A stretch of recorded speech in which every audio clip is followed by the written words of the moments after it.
Yo creo que no erais conscientes cuando os ofrecisteis en absoluto. Pero de verdad que os lo agradecemos muchísimo porque de hecho es otro pequeño punto de inflexión, otra pequeña gran victoria de las plataformas.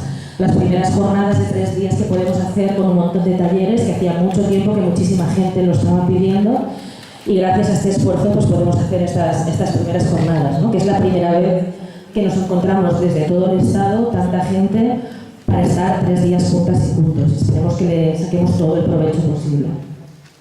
Bueno, sabéis, ¿no?, que la idea, lo comentamos para quienes no estuvisteis en Valencia, por contextualizar muy rápido, la idea era que nos encontramos siempre en las asambleas estatales con muy poco tiempo para hablar un montón de temas importantísimos, estratégicos, y a nivel organizativo siempre nos falta tiempo para intercambiar conocimientos, experiencias, sobre todo entre plataformas más veteranas, otras más jóvenes.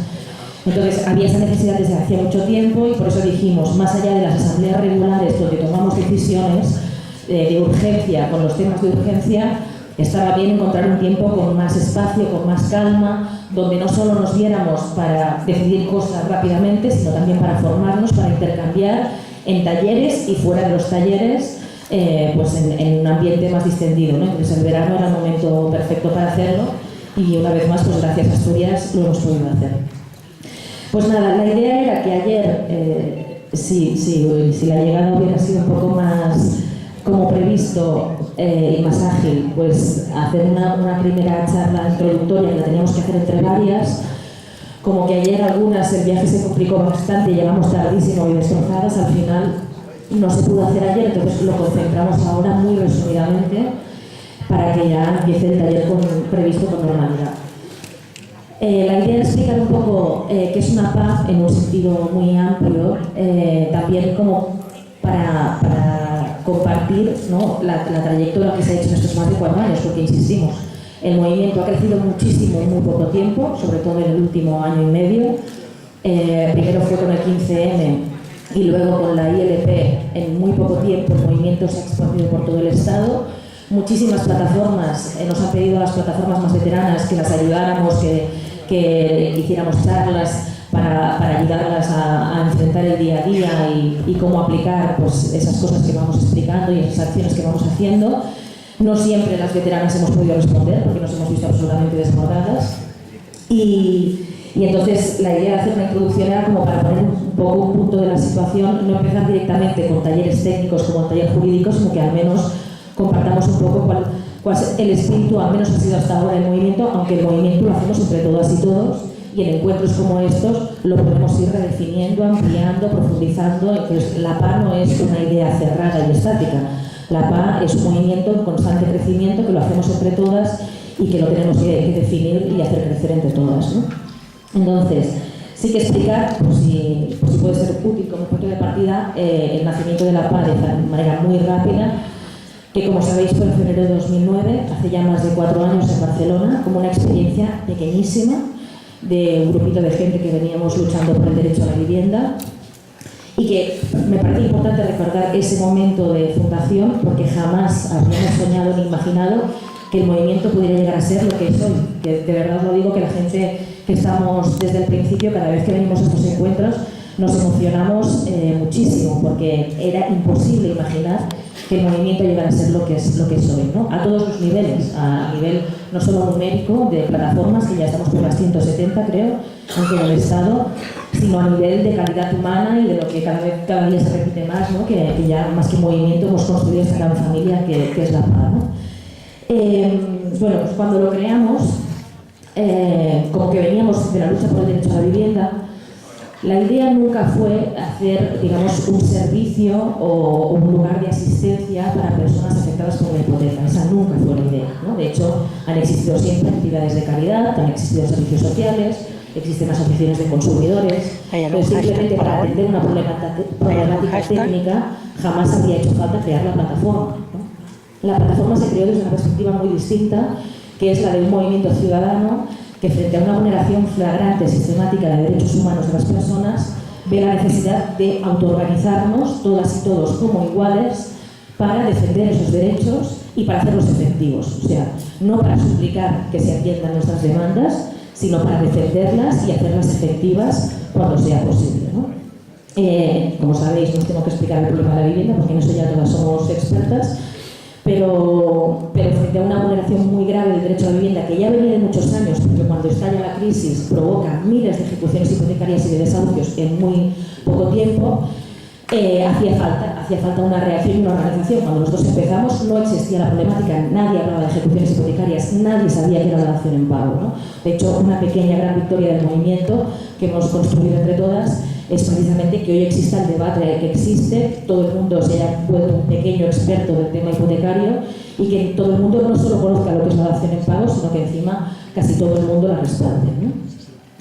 Entonces, bueno, hacer énfasis sobre todo que en ese momento de fundación lo que dejamos muy claro, ya las primeras personas afectadas que vinieron a las primeras reuniones, era eso, ¿no? Que este es un lugar de autoorganización, por lo tanto todos y todas somos iguales y todos y todas somos corresponsables de cambiar esta situación de injusticia. Entonces es muy importante también porque la mayor parte de la gente afectada, cuando se ha dirigido a las plataformas, se ha dirigido porque tenía un problema de urgencia, de la que literalmente le dependía la vida, ¿no? Con una necesidad brutal de asesoramiento, de apoyo. Entonces ha habido una demanda muy fuerte, ¿no? de ese asesoramiento y de esa ayuda. Y creo que ha sido una tarea muy importante de todas nosotras el saber reaccionar a eso de forma colectiva y no caer en mecanismos asistenciales. Que no siempre es fácil y siempre, bueno, también es diferente hacer esto en una pequeña plataforma que en una más grande. Entonces, todo esto que estoy diciendo es flexible, no es algo rígido, ¿no? Pero saber siempre dar esa dimensión colectiva ha sido esencial para que el movimiento hoy sea lo que es, ¿no? Cuando creamos la plataforma, le dimos unos mínimos muy mínimos como definición, precisamente porque queríamos que fuera un movimiento replicable, que todo el mundo pudiera hacerse propio, ¿no? Una cosa que teníamos muy clara es que el movimiento, por definición, tenía que organizarse lo más localmente posible y lo más descentralizadamente posible. O sea, un movimiento de personas afectadas que necesitan organizarse en su lugar, que necesitan personas cercanas para apoyarse las unas a las otras, cuanto más local sea y cuanto más territorialmente descentralizado esté, mucho mejor, ¿no? Entonces tenía que ser un movimiento sencillo de replicarse. Creo que eso fue una de las buenas intuiciones que tuvimos al crear el movimiento, el hecho de, por un lado, poner muy pocos requisitos, o sea, no ser formalistas y poner pocos requisitos, que como ya sabéis, pues son asumir el manifiesto básico de la plataforma con sus demandas básicas, asumir el asamblearismo como forma de trabajo y el asesoramiento colectivo, no la atención individualizada asistencial, la gratuidad, porque sabemos que hay mucho buitre en este mundo dispuesto a aprovecharse de la desesperación ajena y por lo tanto la gratuidad de la plataforma era un mínimo innegociable, y la independencia de cualquier formación política y sindical, ¿no? El hecho de que somos un movimiento ciudadano, que todo el mundo puede militar en varios sitios, por supuesto, libremente, pero que como plataforma somos un movimiento ciudadano por el derecho a la vivienda independiente de cualquier formación política.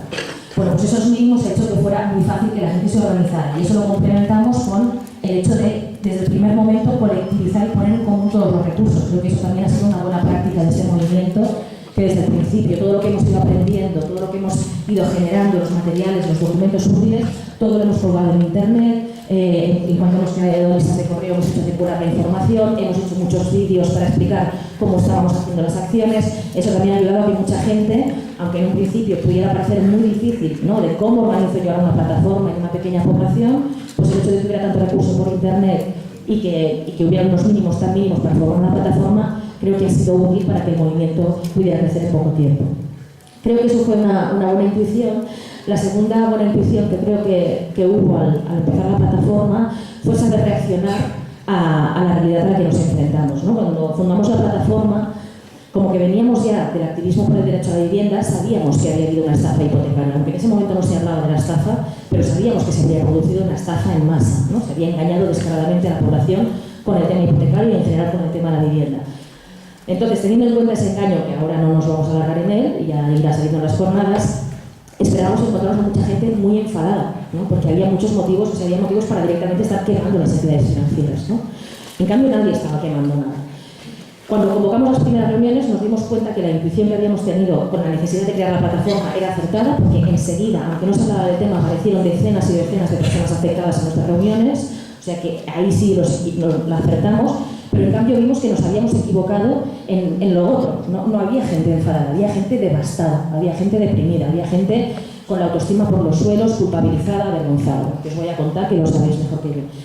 Entonces, frente a esa realidad, creo que supimos reaccionar y sabiendo que teníamos grandes enemigos, ¿no? Que tenemos a Goliat, las entidades financieras que tienen muchísimo poder, el poder político absolutamente secuestrado por ese poder de las entidades financieras, entonces sabíamos que la lucha iba a ser larga, iba a ser difícil, pero nos dimos cuenta que antes que enfrentarnos a ese gran enemigo, teníamos otro enemigo interno que no habíamos previsto, ¿no? que era esa sociedad, esos valores sociales nefastos, ¿no? Que hacen que la gente, además de estafada y empobrecida, encima se avergüence en lugar de señalar a los responsables, ¿no? Entonces generamos una dinámica asamblearia colectiva donde hacer frente a eso, que eso ya saldrá luego más adelante, que me voy a alargar ahora, con el tema del empoderamiento y el asesoramiento colectivo, ¿no? Pero creo que eso fue una de las instituciones importantes y que uno de los ejes que ha tenido es eso, que el eje organizativo de las plataformas sean las asambleas y el asesoramiento colectivo, porque eso permite muchas cosas al mismo tiempo y así además así ya voy entrando a lo que va a ser el taller ahora jurídico, ¿no? El hecho de hacer asesoramiento colectivo permite muchas cosas al mismo tiempo. Por un lado tiene una función clarísimamente práctica, ¿no? El asesoramiento colectivo permite que a muchas personas en una sola reunión les puedas dar la misma información. O sea, un movimiento ciudadano sin recursos, sin estructuras, que tiene una demanda brutal de centenares de personas que demandan información, apoyo, etcétera. Si tú atiendes eso individualmente, aparte de que políticamente no nos parecía bien, pero es que técnicamente es inviable, te desborda. De hecho, eso es lo que le está pasando a muchas entidades más asistenciales, que están absolutamente desbordadas, ¿no? Y a muchos servicios también de la administración pública. Entonces, hacerlo colectivamente permite que todas y todos nos informemos en una sola sesión y cientos de personas puedan recibir esa información en una sola sesión. Así que tiene una primera función muy práctica, ¿no? Tiene una función, digamos, que surgió con la práctica, ¿no? Que es terapéutica, prácticamente, ¿no? A ti te pueden explicar muchas cosas, te pueden decir que no te tienes que avergonzar, que hay unos responsables, pero una cosa es que te lo expliquen y otra cosa es que tú lo experimentes en primera persona, ¿no? El asesoramiento colectivo permite que la gente por sí misma se dé cuenta de que lo suyo no es diferente. Todo el mundo llega pensando lo mío es diferente, yo me he equivocado, me he dejado engañar, he fallado en mi familia, soy un fracasado, lo mío es mucho más complicado que lo de otros, ¿no? La mayor parte de la gente llega a nuestros asesoramientos con esas sensaciones. El hecho de estar colectivamente y empezar a hablar del problema y ver que hay decenas, cientos de personas que están igual que tú o peor que tú, hace que experimentes, no que te expliquen, sino que experimentes por ti misma que efectivamente no es un problema individual, sino que es un problema colectivo, ¿no? Entonces, ese efecto terapéutico es clave para luego poder hacer cualquier empoderamiento y cualquier movimiento social, ¿no?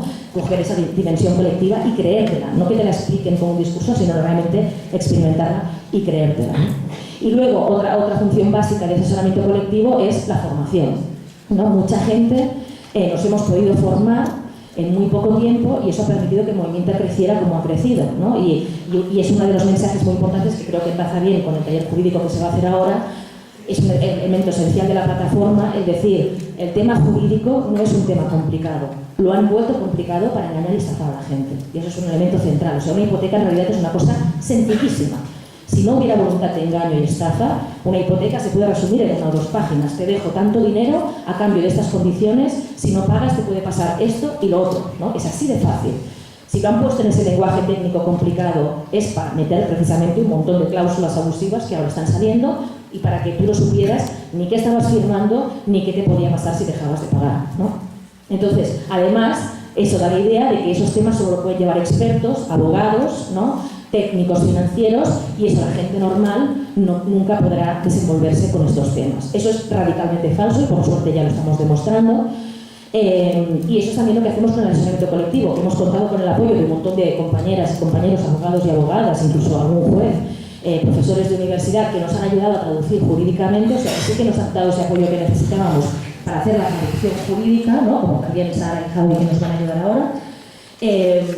Pero lo importante no es la figura del abogado como profesional experto que nos tiene que ayudar al resto. No, lo que nos tienen que ayudar las compañeras y compañeros abogados es a desenmascarar la estafa y a ver lo sencillo que es en realidad y darnos las herramientas imprescindibles para luego por nosotros mismos poder ir al banco, negociar y ponerlos en su sitio y conseguir la dación en pago, el alquiler social o lo que sea, ¿no?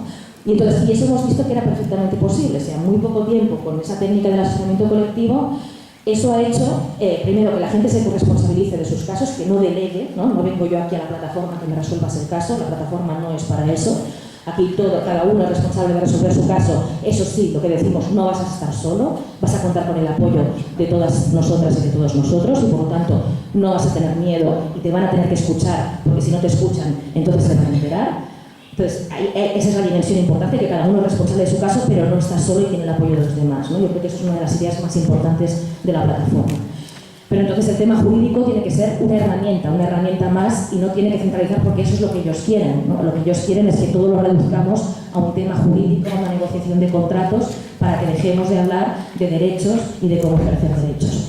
Y para terminar, ya que me estoy hablando demasiado, creo que otra buena intuición de la PA que hemos ido desarrollando a lo largo de estos años es ver que, por un lado, la PA tiene claro que hay un problema general, hay un problema de modelo, económico, hay un problema, o sea, las hipotecas no son un problema aislado, las hipotecas son la punta del iceberg de la mercantilización de la vivienda, de la mercantilización de los derechos básicos de las personas, o sea, de un capitalismo salvaje desbocado que antepone los beneficios y la lógica especulativa por encima de la vida y la dignidad de las personas. Entonces, la plataforma, efectivamente, cuando estalla la burbuja, vemos que hay un problema especialmente grave al que hay que reaccionar, que son las ejecuciones hipotecarias y los desahucios, pero siempre con la idea de que hay un problema de fondo, hay un problema de modelo, de leyes injustas, ¿no?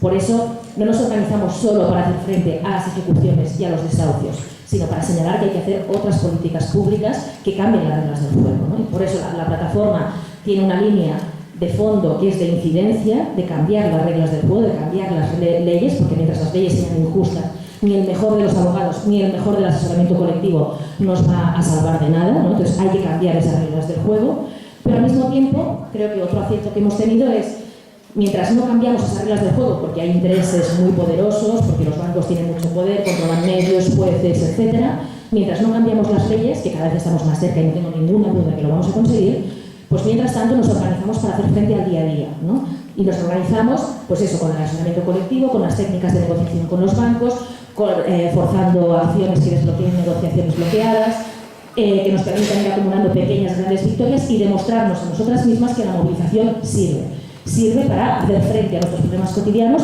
y para hacer efectivos esos derechos, ¿no? Y cuando no nos escuchan, pues recurrimos a la desobediencia civil y a la acción directa. Primero fue parando desahucios, y ya hemos parado unos 750, creo, como mínimo. En realidad son muchos más, pero como no pasáis la información, pues el contador está de casa. Y lo hemos pedido 1000 veces en cada encuentro, lo vuelvo a pedir ahora. Y por otro lado, ahora, pues esa desobediencia civil que se está extendiendo también, pues a la recuperación de viviendas vacías en manos de los bancos para alojar a las familias desahuciadas, que se han quedado sin realojo, ¿no? Ya hay más de 600 personas viviendo en edificios o en pisos de la obra social de la PA, ¿no? Pues eso, acción directa, desobediencia civil, junto con ese trabajo de asesoramiento colectivo y de incidencia. Entonces, nada más, creo que nos queda mucho todavía por inventar. Este movimiento es un movimiento muy vivo, lo que nos estamos planteando es una tarea enorme, es la lucha por nuestros derechos. Y eso no es simplemente conseguir daciones en pago o alquileres sociales, es mucho más que eso. Y eso es lo bonito de este movimiento también, que lo estamos demostrando, que la PA, más allá pues, de su efectividad, de estar consiguiendo muchas pequeñas grandes victorias en el día a día, estamos generando también otras formas de relacionarnos entre nosotros y con los demás, ¿no? Estamos anteponiendo valores de solidaridad, de apoyo mutuo, de David contra Goliat, que demuestra que juntas sí podemos, ¿no? Y eso, con el apoyo de muchos otros movimientos que afortunadamente cada vez están más activos, pues creo que a pesar de la dureza de la situación actual, nos permite ser optimistas y pensar que vamos juntas, vamos a lograr grandes cosas. Y hasta luego. Gracias.